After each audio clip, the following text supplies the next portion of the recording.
Gozitan Gold. Welcome to Gozo! Audrey Marie Bartolo spread her theatrical jazz hands wide, projecting her thunderous voice as I departed the Gozo Channel Line ferry. The air was fluffy with fresh humidity and salt at just 10:15 that morning. "Have you ever been here?" she asked. "No, just around Slima and Valletta. Right now I'm staying at the Phoenicia, Malta, you know." Valletta, Valletta. A murmuring eye roll was palpable from the front left passenger seat. "Well, today you will get to know Gozo, beautiful Gozo. Victoria and the Cittadella. The Maltese rock, sun, and sea, all of it was beautiful indeed. Victoria, the main city of Gozo, is a memory chiseled from history. A walk through the Cittadella, a view from the towering limestone walls, the flapping Maltese flag in the undying wind, salt pans dating back to Phoenician and Roman times. Yes, all of it is gorgeous, but my walking encyclopedia of all things Malta would be very disappointed to hear me say that I found nothing about Gozo too spectacular at all, per se, except for her. Breathtaking views come a dime a dozen when you travel as much as I do, and without heart and soul, there's actually not much to report about. As we reached the entrance of the Cittadella on high, Audrey began sharing an impressive amount of details about the history of the once refuge for the Gozitan people.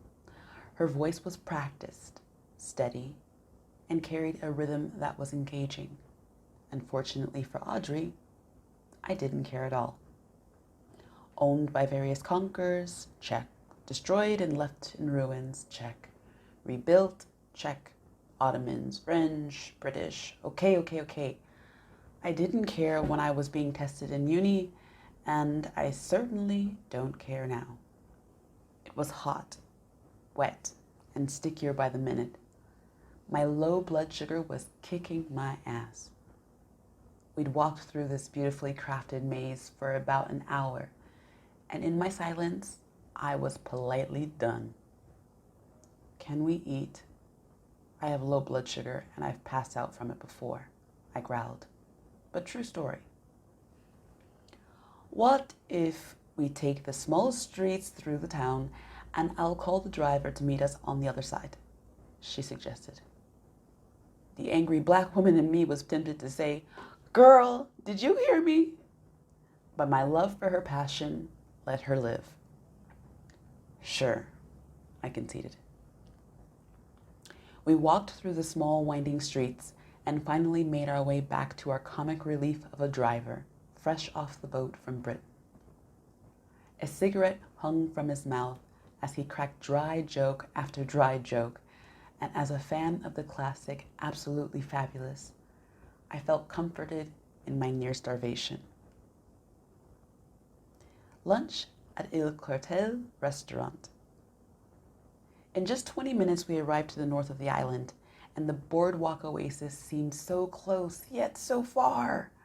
Ah, the cool breeze of the sea, the smell of fresh fish, and all my Mediterranean favorites teased me impatiently to the boardwalk. My hands shaking, we ordered. Crispy calamari to start, roast rabbit, a Maltese specialty for me, and a nice domestic Maltese wine. The crispy calamari came first and without delay. The server must have seen the life drain from my face. With an eager drizzle of lemon, the calamari crossed my lips, and I was sane again. The tender meat of perfectly fried squid dusted with Gozitan gold made the blind see and the lame walk again. That's a very dramatic way to say that Audrey was back in the picture and I was present for my favorite travel activity, conversation. Every bit of the conversation captivated me, and the delicious Maltese dishes were a delectable cherry on top. There's a lot of filming that goes on the island, and I love taking part. Audrey caught my attention through her bites of calamari. Yes, I was a Dothraki. Wow! My eyes exploded with excitement. I've been watching Game of Thrones since episode 1, and I've watched each episode several times since.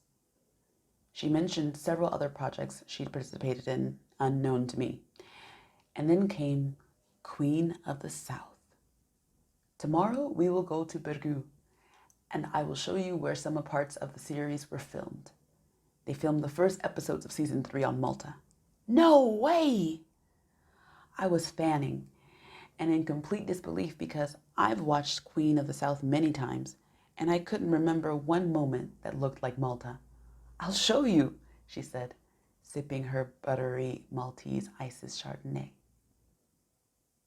Our hour at the restaurant was full. Audrey told me about her time off during the coronavirus pandemic, her incredible weight loss, her love for film, and all of the wonderful things that tourists can look forward to visiting the island. I was really digging this chick, and I was truly sad that our day would soon end and it wouldn't be with a pillow fight or a sleepover.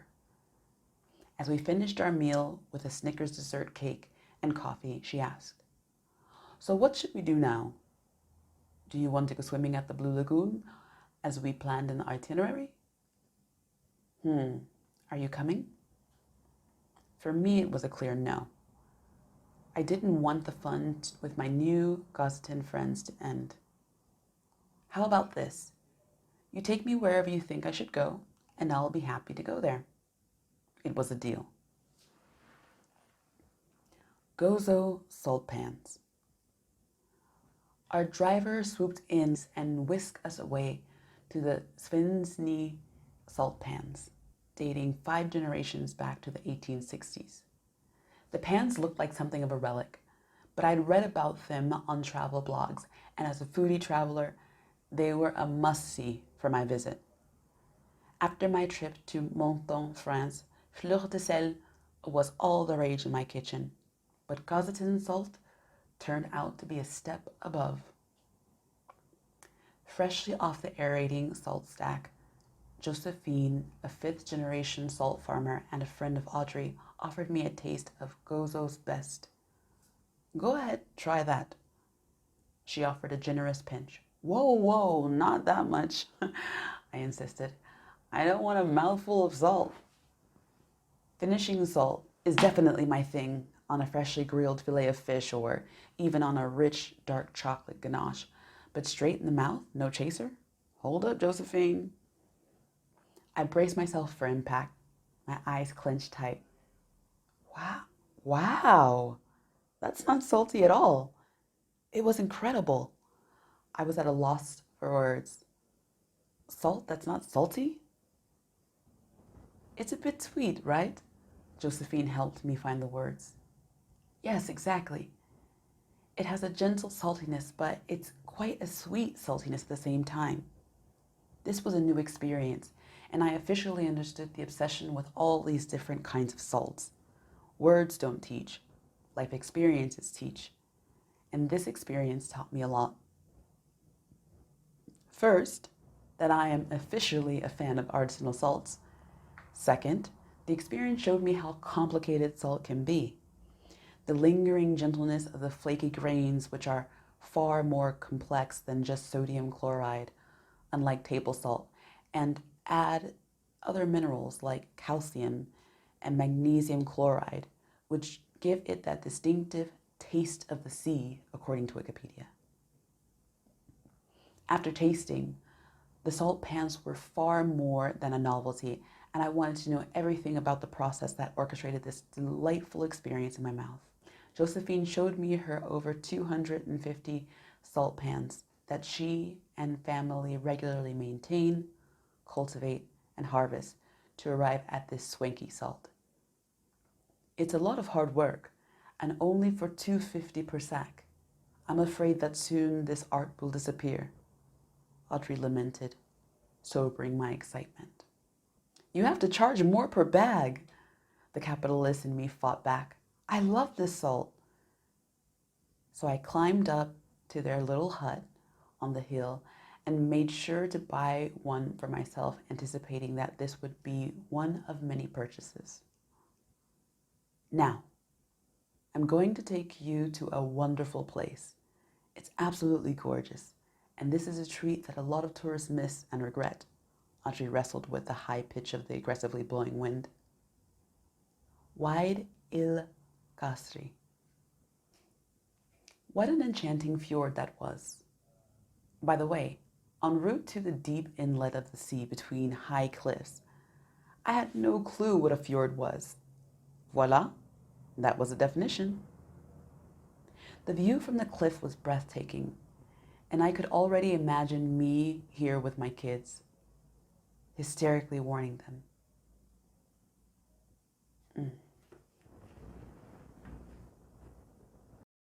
Wide il Gazri.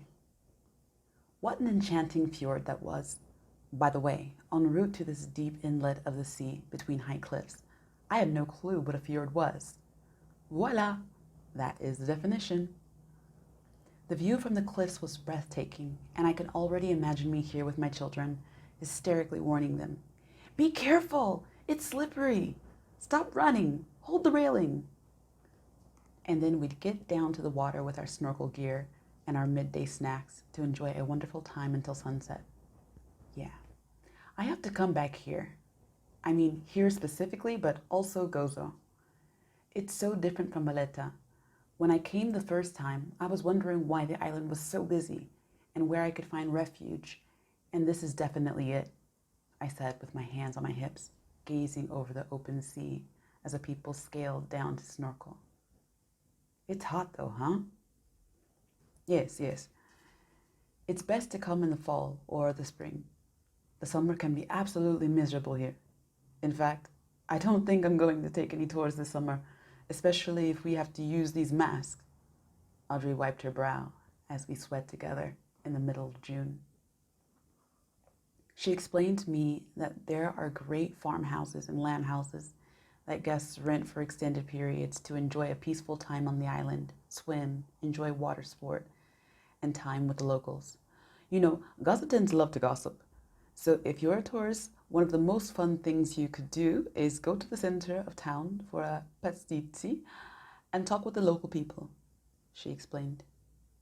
I myself am not a big fan of gossip, but a day that began with a lot of history, not my thing, had turned out to be one of the best days I had ever had. This spicy little Gozitan with crimson hair had illuminated my day as she greeted every passerby with a kiss and an endearing embrace. She had shared her stories and given me the real inside scoop on what makes Gozo a home away from home for so many returning tourists.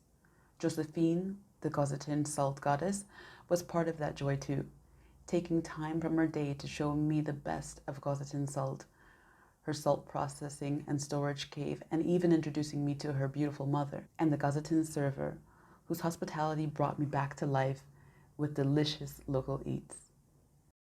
By the end of the trip, I had struck real Gozitan gold, and I don't mean the golden Maltese rock that lights the island or the gorgeous salt that you must certainly try. I mean the Gozitan people, who make all of the history, tradition, gorgeous views, and a visit to Gozo well worth your while.